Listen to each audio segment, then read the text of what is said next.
Good morning, Mr. Fuller. Good morning, Your Honors. May it please the Court, my name is Russell Fuller. I represent the appellant Clinton Kendall in this matter. This is an appeal from conviction for operating under the influence in Marlborough District Court in front of Judge Sullivan. It's before you by way of further appellate review. And the issue is whether the trial judge should have instructed the jury on the defense of necessity based on the evidence before him at trial. May I just, as a preliminary matter, just make sure I've got the facts? Your client and the woman who was bleeding profusely were 100 yards away from a fire station. They were a short distance from the restaurant bar that they had been in just immediately before she injured herself, and they were a short distance from neighbors who had telephones. Is that so? That's correct, Your Honor. There was evidence to that effect. Well, why wouldn't the defendant have taken advantage of any of those three options before getting into a car while he was under the influence? Well, in this case, Your Honor, the position on that question would be that because of the exigency of the injury sustained by Ms. Maloney, the defendant's girlfriend, that any such option would have involved some time and some uncertainty as to how that would have played out. How long did it take him to drive to the hospital? The evidence suggests that it was a 10-minute drive, approximately. You think 10 minutes. he could have gotten to the fire station sooner than driving 10 minutes? Well, there's no evidence, Your Honor, that the fire station was open at the time. Marlborough is a small Are town. the fire stations open all the time? No. But Marlborough is a city, isn't it? I think it depends on the municipality involved. Which town was this? Marlborough. Is there any evidence on whether it was open or not? None of the record, Your Honor, is evidence. Couldn't he have gone next door, as was suggested, and rapped on somebody's trailer door and said, "Can I use your telephone?" He could have done those things. There's no question that he could have done those things. And the question really that I'm focusing on in my brief is, did he present sufficient evidence to the trial judge entitling him to an instruction on necessity? Then the jury could ask these same questions and weigh the evidence. And in this case, the judge, I would submit, sort of trespassed on the jury's function by not allowing this issue to go to the jury. It's a defense that's very strictly looked at by judges before they start instructing on it. I don't know if the rule you're talking about really fits it, but anyway. Absolutely, Your Honor. I would contend that in this case that Mr. Kendall did present evidence on each of the elements that are outlined in the law that would warrant at least a reasonable doubt on the part of the jury. Well, in cases where this state has allowed the defense of necessity, such as Iglesias, it was a gun case, but there were other options there. The defendant could have dropped the gun and waited for the police to come. So it seems to me that this is somewhat akin to that case.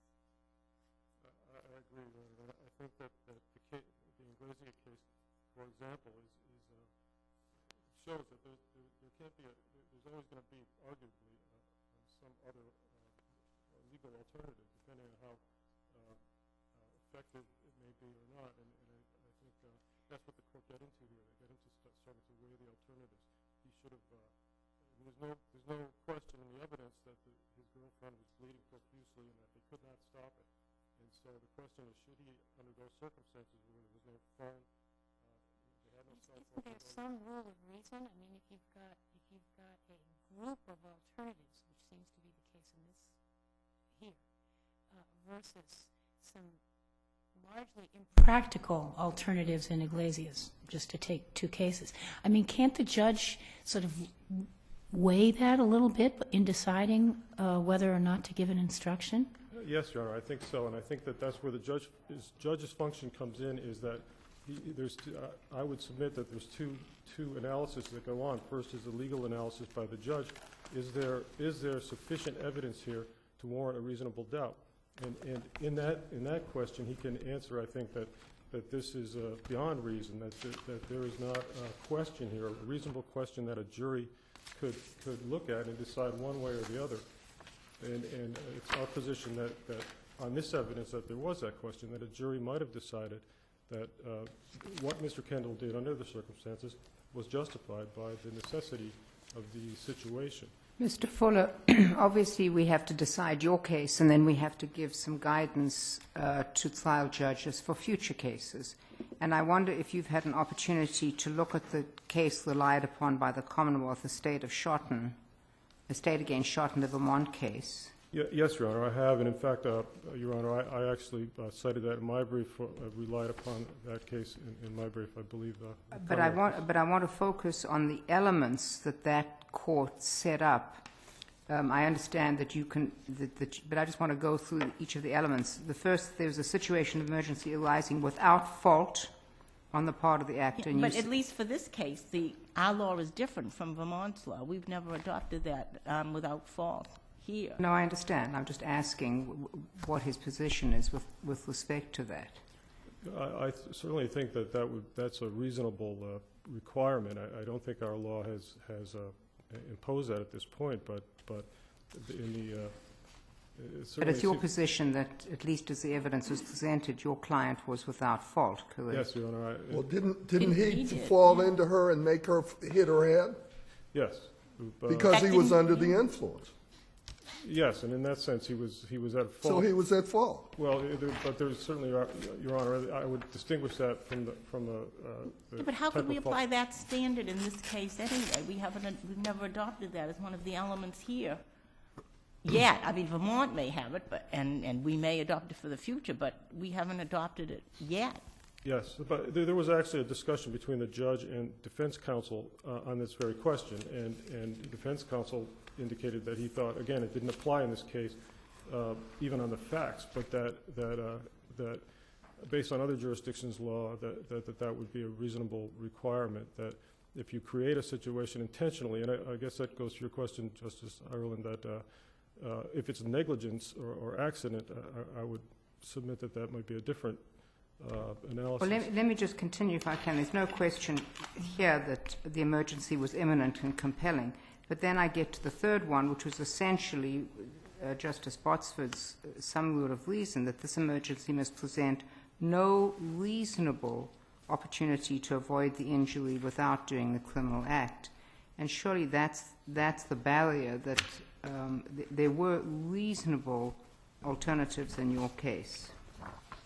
Yes, Your Honor, and I submit, again, based on the law, that question should have gone to the jury, that if the judge were to perform his function, it is the legal question, is there sufficient evidence here? It's analogous, I would say, to self-defense, that if there's enough evidence before the judge, then he wouldn't want to let a hypothetical defense go to the jury, but if there is enough evidence, that should go to the jury. The jury should decide that. They're the triers of fact.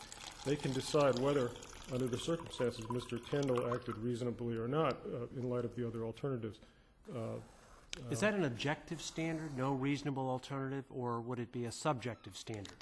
I mean, it's fine to look back on the situation and say, well, looking back calmly, here are the 14 things someone could have done if they were thinking clearly.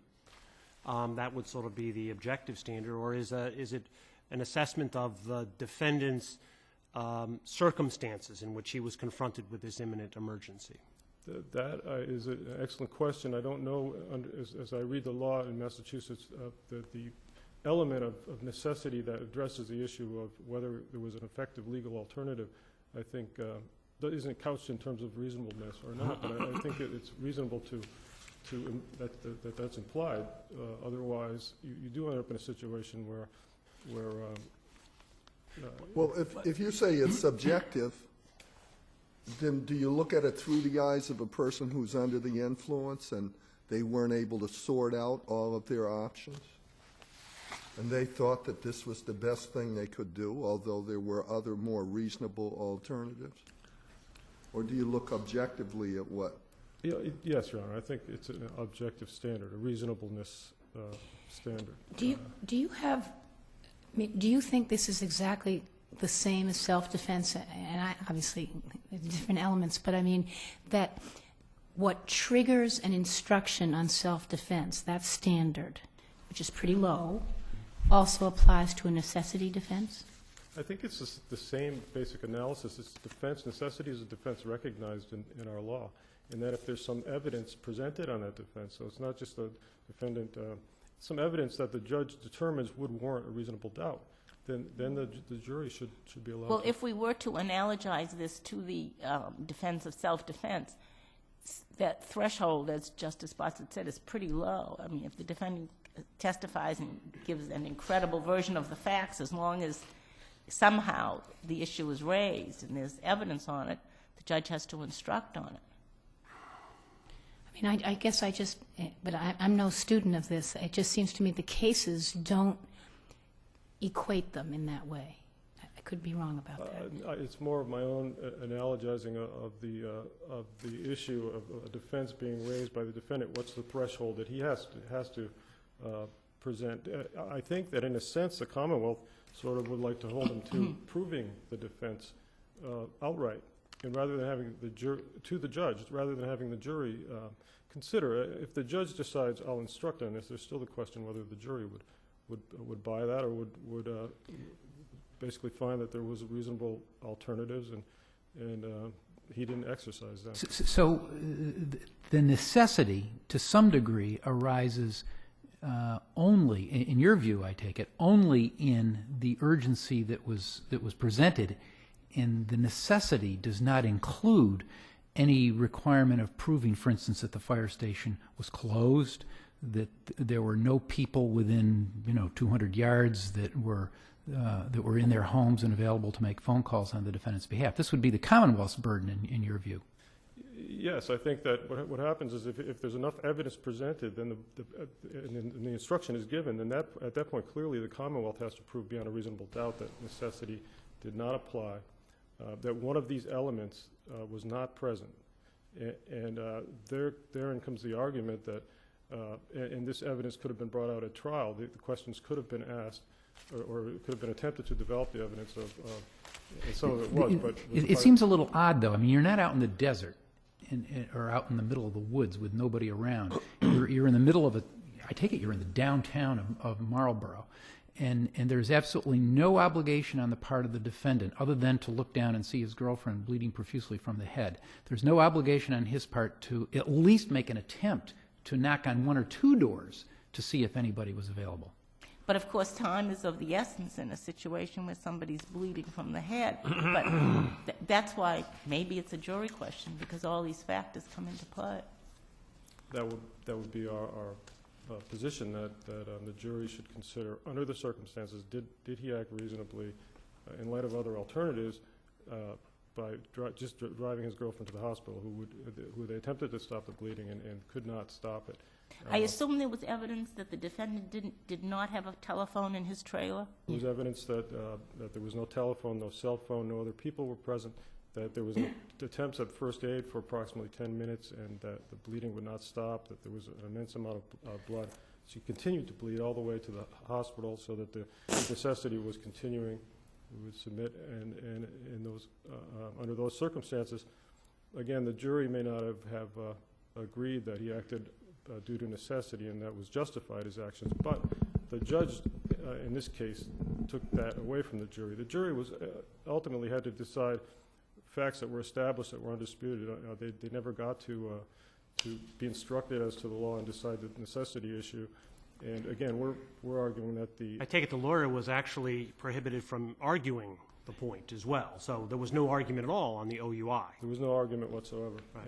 And that was the jury had no choice other than to convict as they were Did the instructed. judge, and I can't remember, it's mentioned in here, maybe I'm misremembering, did the judge instruct the jury that necessity is not a defense here? He indicated That he they was can't going consider to. He did not do that, Your Honor. But he at one point arguing with the defense counsel indicated he would do that. There was also a request for essentially a jury nullification argument, which he denied. Okay, so he didn't instruct the jury that they couldn't consider necessity here. He didn't, no. But based on his instructions, it was clearly they had to consider the three elements of OUI, which were all clearly established, and they had, I would submit, clearly no option other than to find a guilty finding. Mr. Fuller, was there evidence as to how far the Chinese restaurant was? My recollection, Your Honor, is that all of these establishments were fairly close. I don't know, I want to know what fairly close is, because 100 yards was used to describe, I believe, the Chinese restaurants, yes, so right I next thought it was a door. little more. I thought, maybe I'm wrong, but I thought the fire station was about Fire 100 station. yards, and I thought the Chinese restaurant was a little more, but It could be. I could be My wrong. recollection isn't exact on that point, Your Honors. Thank you, Mr. Fuller. Thank you, Your Honors. If there are no further questions, I'll submit on the brief. Mr. DiGirolamo? Did I pronounce it correctly? Very close, Your Honor. Or why didn't you give me the correct? Good morning. My name's Mark DiGirolamo, and I'm a Special Assistant District Attorney for Middlesex. Defendant emphasizes the time pressure at issue here, and I agree with you, Chief Justice, that goes to the imminence of the danger, but it does not go to the requirement to make oneself aware of legal alternatives that would have been effective in abating the danger. Mr. DiGirolamo, let me tell you what my concern was. As I read the appeals court decision, Yes, Your Honor. it sounded like a jury talking. It sounded like those were the questions that a jury, especially footnote 4. Evidence was home all evening, after dark. It would have required very little time or effort for the defendant to ascertain by visual survey where the lights were on, and so on and so forth. And it strikes me that I wonder what would have happened if the reverse had occurred. He tries to resuscitate her. She's bleeding, bleeding, bleeding. He runs to the fire station. It's closed. He goes to the Chinese place. They say, we're closed for the night, out of here. He then turns to a neighbor. I have actually tried to knock in the middle of a night on, and I don't think I look terribly threatening. And the neighbor peeks through and says, go away. And then he gets into his car.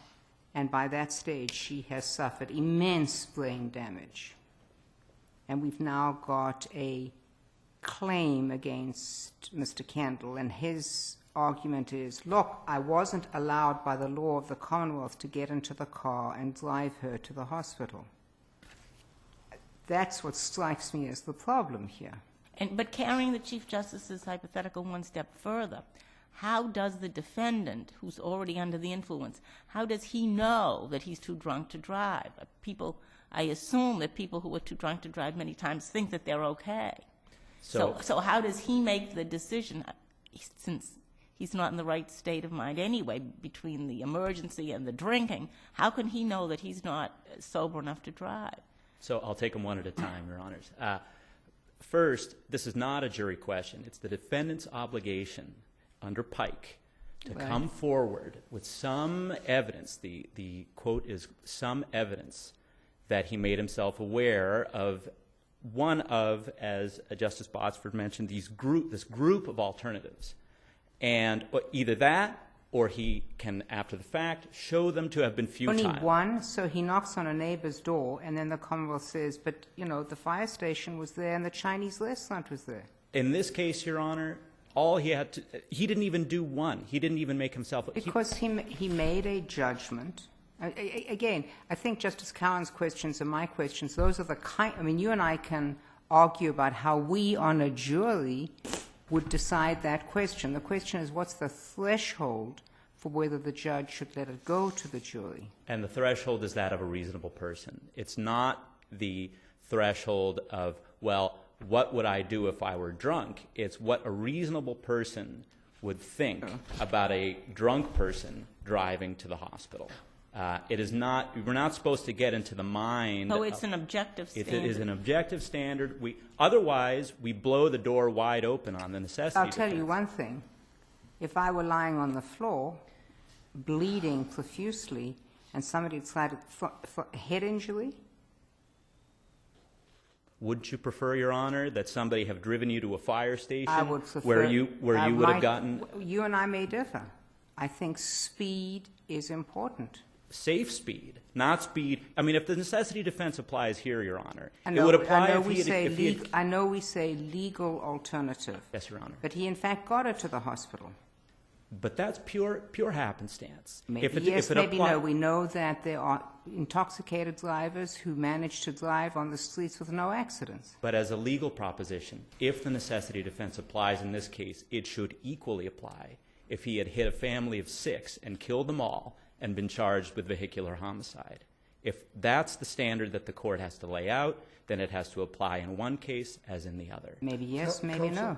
May I confirm his blood alcohol level was .23? Yes, Your Honor. And how many times is that above the legal limit? My understanding is that the legal limit is .08, so it's about 3 times, and that was actually about an hour after he had driven to the hospital that he was given the breath. Do you breathalyzer think test. that the same standard is the question that I asked Mr. Fuller? Do you think that the same standard governs here in terms of what triggers an instruction as in self-defense? I'm not sure about that, Your Honor. And if not, why not? Well, let me say first, I'm not familiar enough with the law of self-defense to know for certain. Take it from us, it's low. Sorry, Your Honor? It's low. It's low. Yes. Well, I think, and the reason is because you want the jury, when the jury's making a decision, to know. The jury, by the way, may well have rejected this, said, come on, you could go next door, you could knock, you could do anything else. Same thing in self-defense. I mean, we see lots of cases where an instruction on self-defense has been given, and the jury absolutely rejects it. Says you could have backed away, so on and so forth. Well, in that case, Your Honor, I would say that the standard, it may be low, but it wasn't even met here. If that third element is to have any meaning at all, it has to mean that the defendant has to do something, has to take some, going outside and screaming, help, help, help. I mean, there was testimony that this was a close-knit community. Everybody was in bed. It was a Sunday night. At the very least, somebody would have made a 911 call at that point. You got a crazy screaming man outside of my door. That's a good reason not to open the door. You've got a crazy screaming man outside the door. And to call 911. Maybe yes, maybe no. Maybe yes, of course, Your Honor. All of this eventually bottoms out in a judgment about probability. But there's one, yes, Your Honor. Isn't that the answer? You just alluded to it. He's got to produce some evidence that he tried a reasonable alternative and it didn't work, and he didn't do that. Isn't that the answer? That's exactly right, Your Honor. That's exactly right. He just has to show something. And here we've got nothing. Yeah. We've got zero. He testified, I assume. He did not testify. He did not testify. He did not testify. So you've got a double vacuum. You've got him not testifying, and you've got no evidence that he tried anything else. How is the fact that he didn't testify relevant? We're not supposed to use the fact that the defendant doesn't testify against him in any way. And if evidence is presented without the defendant testifying... Well, no, it's not really relevant, but it certainly provides a little background. It could have provided some evidence of doing something. Correct. Like in self-defense. That's using the defendant's failure to testify against? Well, no, it's what is the state of the evidence? It's failure of evidence. Mr.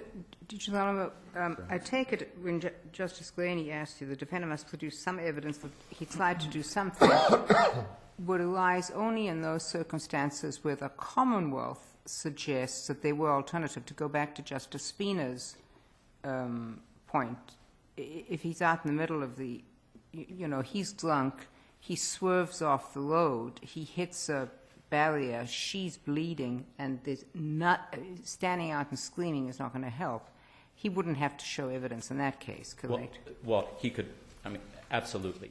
I think that's correct. And even the trial judge suggested that, of course, there are going to be circumstances where doing this would, in fact, be constituted, where all of these circumstances would be necessitous. Depending on the circumstances of the case, the trial judge wasn't barring the possibility of necessity defense. He's just saying that in this particular case, given the group of alternatives available to the defendant and his failure to make himself aware of any of them or to show them after the fact to have been futile, that just wasn't going to fly in this case. Then I would, even if the court were to look past the defendant's failing with respect to element 3, there's still a requirement stated in Pike and in other cases that the court must assess the competing harms. The rule is that the defendant has to show that the harm to be avoided, quote, far exceeds, unquote, the harm resulting from the crime committed. And so drunk driving is no joke. And the fact that the defendant made it in this case is happenstance, I would suggest to the court. If the court is to issue a rule, it has to consider what that rule would look like had the defendant hit somebody, had the defendant killed somebody in his drunk state, driving 10 to 15 minutes on the road where there's testimony that from the victim or from Ms. Maloney that there was traffic. There was traffic on the road at that time. Mr. Chief could I just ask you about the Vermont statute? Yes, Your Honor. Not for this case, I understand. But there seems to me to be some merit to saying if you're going to escape criminal liability, you can't do it if you were the person that caused the fault. Is it the Commonwealth's position that we should consider that as one of the elements in a case like this? In other words, you could have a situation where you have two highly intoxicated people and one of them falls down the stairs or trips and bangs his or her head. The other person's done nothing, hasn't fallen into them, hasn't done anything. It seems to me that that person who perhaps intoxicated but not doing anything illegal panics, tries to save a man's life. It seems to me that there's a better jurisprudential underpinning to the necessity defense in that case rather than the person who negligently, or in this case maybe not so negligently, strikes out, pushes, and injures somebody. What's your view on that? Well, so the states are all over the place on this. The model penal code has its own approach to this, which is to say that if it's a matter of intent, necessity defense is barred, but if it's a matter of recklessness or negligence, then if the underlying crime requires recklessness or negligence, as the case may be, then you forfeit it. Exactly right. I don't see the connection there. Why does it make a difference whether it's the fault of the person who then goes out and commits the crime?